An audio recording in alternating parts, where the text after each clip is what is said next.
It's true, being in love is a beautiful thing. That is until you get hurt. And in this story, it's complicated to let your guard down, because between a love from the past and one from the future, we don't know which is better or worse. If you're confused, don't worry. Soon you'll understand what I mean. Watch out for spoilers. A little girl sits down to draw her future. She draws a big house and a dog that fill the blank page, but her mother abruptly stops her and repeats a bitter lesson, insisting that that's not a real dream and that a woman's happiness is determined by her marriage. The phrase sticks in the girl's mind and stays there, shaping the path she believes she must follow, even though something in her eyes dims. The years go by, and that sweet little girl is now Hattori Maika, a young woman nearing 30. She has a boyfriend and anxiously waits for him to propose, convinced that her happiness and destiny lie there.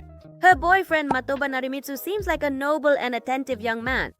Maika believes he truly loves her, holding on to hope as she imagines a future together, relying on that unspoken promise. That night, Maika's world shatters, because from a distance she sees Narimitsu hugging and kissing another woman while they talk about meeting alone when she isn't home. This betrayal hits her like a punch, leaving her breathless. She confronts him immediately. He is left frozen, speechless. Maika is left devastated and lost, trapped between what she was taught and what she feels, unable to stay with him, but not knowing how to put herself back together. With her heart completely shattered, like all young adults, she remembers that life doesn't stop, so she gets herself together to look professional and returns to her routine at a prestigious company, searching for something to hold on to. That day, a coworker mentions to her that there's a new president at the company, young and promising, but her mind is elsewhere, lost in pain and confusion. The news barely manages to break through her bubble. However, everything changes when she sees the young man in question. Satori Shun enters the room with a confident stride. He observes her among the team and is captivated, noticing her sadness and the way she holds herself together despite the blow. Satori's gaze lingers on her, as if he recognizes something he can't explain. Fascinated, he orders his assistant to gather all possible information about Maika. Her beauty, even wounded, captivates him at first sight, and he decides to approach that dimmed light. That afternoon, Maika waits for Narimitsu outside of work to talk. She wants an answer and explanation that will close the wound. He disarms her with coldness, saying that his infidelity should be the sign for her to end their relationship and demands that she remove her things from the apartment. Maika receives another push into the void, deeper than the last. This blow also affects her work. Devastated, she bumps into Satori on the stairs. He stops her before she falls and asks what's wrong, because it's obvious that something isn't right. Maika can't hold it in anymore. She opens up and tells him that her boyfriend cheated on her, that her heart is broken, and that she's trying to move on. But she doesn't know how. Her vulnerability opens a crack through which a very unexpected proposal slips in. Satori then tells her that she doesn't have to force a smile when she's hurting. His voice sounds firm and without judgment. Then he throws out an idea. He suggests getting revenge on the cheater. He asks her to pretend to be a couple for a few days to hit back at her ex and the mistress too, who, just to make things more interesting, works at the same company. She is left confused when he adds that he also needs her cooperation to get away from a fiancé chosen by his parents. The offer is as practical as it is risky, and the tension keeps growing. However, her mother's words echo in her mind. A woman's happiness is decided by her marriage. That old voice pushes and conditions her. Hesitant, Maika imagines the fake relationship as a lifeline. Better a bond, even if it's fake, than none at all. And the possibility of revenge against Narimitsu and his lover sparks like a flame. Even so, she tells Satori that she needs a moment to think about it. She doesn't want to take a step without feeling the ground beneath her feet. Shortly after, a scene at the office makes her stomach turn. It turns out that Narimitsu's lover shows off a ring he gave her, announcing that she's engaged. The echo of that word shakes her. Maika remembers that she never received a ring or a proposal, and that hurts her even more. Without hesitation, she then accepts her boss's proposal, turning her pain into a drive that becomes a new gamble.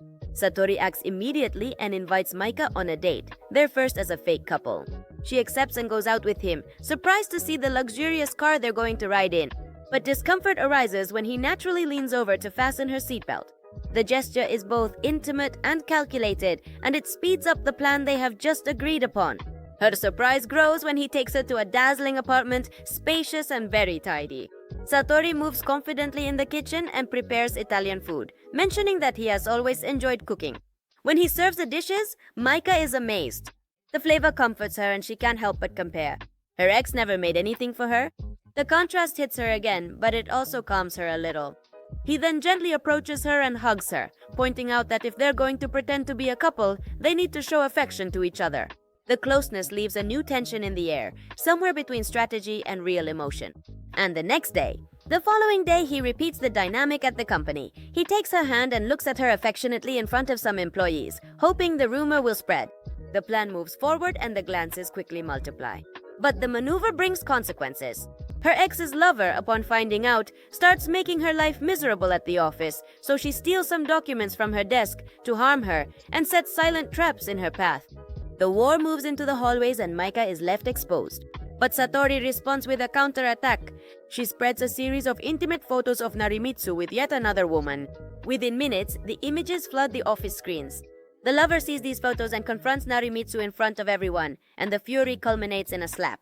Ironic. The one who stole a boyfriend discovers how easy it is to lose him, and the company's balance is shaken. Narimitsu, furious, goes after Maika and accuses her of having spread the photos out of revenge, and the tension rises another notch. Satori steps in and puts an end to the confrontation. She tells Narimitsu to stop being so pathetic and to take responsibility for what he did. The authority in her voice sets boundaries and changes the tone of the fight. And well, the next day, Narimitsu and his lover submit their resignation letters. The office is shaken, but soon returns to its usual pace, now with one less burden. Satori stays with Maika after the chaos and tells her she hopes to ease her pain, that she wishes Maika can leave behind the past and the wound her ex left her with. She listens to him, unsure whether to fully believe him or if this is just part of his act, but she feels that this is the solid support she had been looking for. However, without Maika knowing, Satori is hiding secrets about his past. It turns out that his time in middle school was far from pleasant. His mother was inattentive and distant. His classmates bullied him for his weight and his glasses, and every day was a challenge. In that setting, Maika appears like a different kind of lightning bolt. She was the only girl who talked to him and defended him from the bullying. From then on, he fell hopelessly in love. Having found a refuge in the midst of the storm marked him forever. Now we know why he is the way he is, right? From then on, Satori approached Maika whenever he could, and a tender friendship was born, nourished by their shared love of comics. Their bond grew stronger, but it broke when Satori confessed his love to her.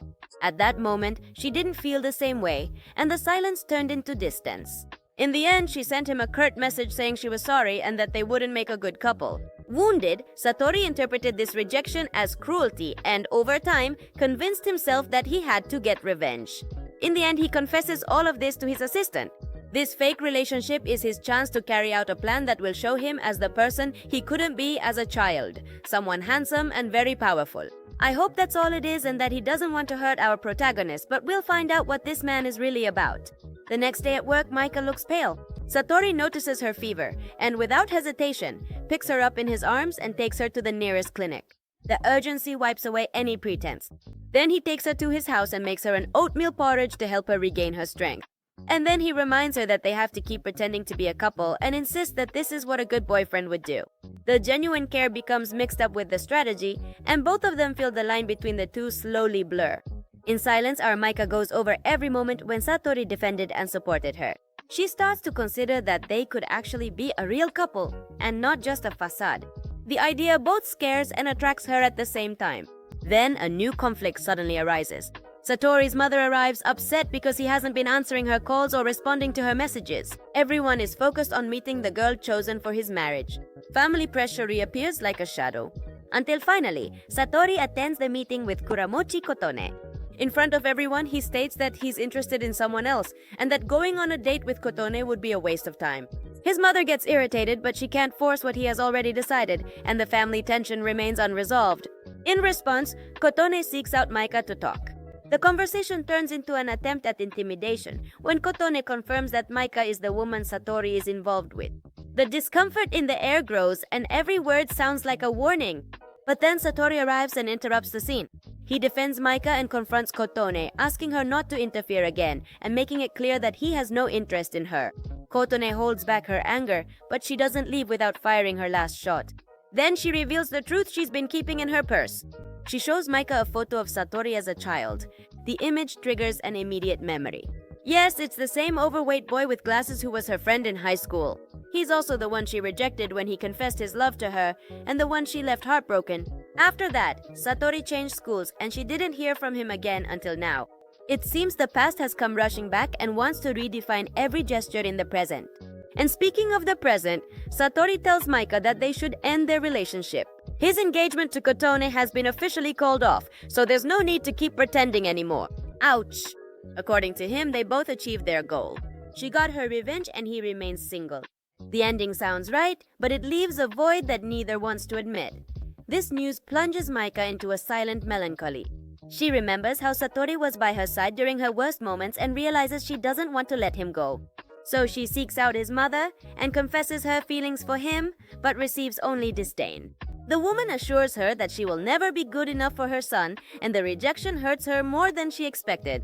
But despite everything, Maika goes to look for him. She finds him sitting on the same bench they used to share in high school, as if time itself had been waiting for them there. She hopes to be able to talk and fix things, while the silence between them, heavy with history, anticipates an imminent decision. Satori confesses to Maika that at first he only wanted revenge. In his teenage years, he saw her as a cruel girl who broke his heart. But now, after spending time together and truly getting to know her, he understands that she really is a good person and that what happened before was just youthful immaturity. His honesty opens an old wound, but also a new door. Maika calmly apologizes and says that now, in the present, they can be what they couldn't be in the past, because both of them are more mature now. Satori moves closer and wraps her in a very tender hug. Then, he kisses her and says that all of this feels like a dream. Their closeness grows and the boundaries of the past begin to dissolve. And that very night, they give themselves to their first night of passion. They tell each other they love one another and formally confirm their relationship, this time for real, truly. The next morning, they're still very affectionate, exchanging knowing glances. And on the street, they run into Maika's mother. Satori introduces himself without hesitation as her boyfriend, and the mother, upon learning that he is the head of a company, imagines that he must be a young man with a lot of money. The mother's joy sparks expectations that could become a burden for our couple. Maika, however, cares little about Satori's money. She proves it on a trip to the beach where she takes his hand and they walk peacefully, leaving work behind. Satori's assistant congratulates him but warns him to be careful. The relationship could cause conflict within the company. Even so, Satori sends her affectionate messages throughout the day. The happiness clashes with the professional risk that lies ahead. That night, they have dinner and talk about a work-related matter. Satori has to travel to another city for 2 weeks to sign a business deal. The temporary distance becomes the next obstacle to overcome. And in his absence, Maika receives bad news. She is going to be transferred to another branch in another city, far from her beloved. When Satori finds out, he gets upset and tries to understand what happened, suspecting that someone is trying to separate them. Doubt sets in and distrust keeps growing. Even so, Maika travels to the new branch. After all, what else can she do? And introduces herself to her new colleagues, trying to keep a good attitude, since soon after, Yugo Kato helps her learn how to use the branch's new operating system. Kato's courtesy opens up a new closeness in unfamiliar territory. Satori discovers that it was his own mother who arranged for Maika's transfer in order to keep them apart. Meanwhile, Maika talks with Kato, who makes it clear that his intentions go beyond just friendship. So he drops a not-so-subtle hint, saying that long-distance relationships tend to feel very lonely. The insinuation hits home and plants a sense of unease. And on top of that, with so much work, poor Maika doesn't even have time to check her phone. Satori's calls go unanswered. She focuses on proving her potential, hoping for a promotion and a better salary. Professional ambition collides with emotional emptiness. Eventually, the lovebirds manage to talk on the phone. They tell each other they miss one another and hope the separation is only temporary. But even so, Satori feels jealous since he sees that Kato accompanies Maika to her residence every night. He invites her to eat when he can and even saves her from being run over by a bicycle, which leads to a romantic closeness between the two. The line between helping and being interested is also becoming blurred. As a result of that incident, Kato injures his wrist and Maika, worried, tries to bandage it for him. He takes advantage of their closeness to make a romantic move just as Satori arrives and sees them. Our leading man then shows his most jealous side and confronts Kato for taking advantage of Maika's friendliness and naivety. The tension finally erupts, leaving wounds exposed. Afterwards, the couple leaves the place. Satori hugs his beloved tightly, apologizes for his aggressive behavior, and explains how much he missed her. At the same time, Satori's mother uses Kato to separate them and calls him to remind him that he will receive a hefty sum of money once he accomplishes the goal. The manipulation becomes blatant and very dangerous. That same night, Kato approaches Maika in an awkward manner. He tells her that she deserves something better than a long-distance relationship. The pressure falls on her and the line of resistance is stretched tight. Right after, Kato gives her a somewhat forced hug and asks her to think about his proposal. The invasion crosses the line and disturbs our protagonist's peace. That's why Maika focuses on work and tries to avoid Kato at all costs. But he reacts aggressively. He snatches her phone and answers a call from Satori, leaving him confused. But luckily for her, Satori arrives at that very moment and drives the stalker away. The confrontation becomes inevitable and direct. Satori confronts Kato and tells him that she knows about the plan he and his mother devised to separate him from Maika, and that she won't allow it. Kato surprises him by confessing that they are both children of the same mother, and that for years he felt like the neglected son because he was the result of an extramarital affair. The truth hits Satori and throws off his anger. That's why, desperate, he accepted his mother's request to separate the couple in exchange for a bit of family love that he never received from his cruel mother. But even though they now understand his motivations and see him as a victim too, Satori is not satisfied and decides to keep his half-brother away from Maika, no matter what it takes. Satori's resolve hardens the conflict, and the situation leaves him devastated as he sees just how far his mother will go to ruin his life. Even so, Maika hugs him tightly and promises that she will be by his side no matter what happens. The reunion is reaffirmed while the storm continues to rage. Maika is so noble that she forgives poor Kato and tells him that she hopes he and Satori can make peace because in the end, they are brothers and both victims of their mother's cruel actions. Forgiveness opens a door, but it does not guarantee peace just yet. Near the end, Maika says goodbye to the branch office to return to her former company. Satori welcomes her back very happily, relieved to have her with him again. The reunion brings strength but also a pending decision. They decide to visit Satori's mother to declare their love and affirm that no matter what happens or what she thinks, they will not be separated. The woman reacts violently and cries out in despair. The family confrontation reaches its most tense point. But afterwards, the lovebirds go to their safe place, the bench they used to frequent in high school. There, they reflect on the trials their love has faced, from coming together out of revenge to becoming unconditional lovers. In the end, what matters is the present and the future that lies ahead, with an open horizon they still have to conquer. And even though this summary ends here, we already know that a relationship is full of obstacles and dramas they will have to keep overcoming. If you want to keep enjoying all this chaos, then I suggest you start a new story here.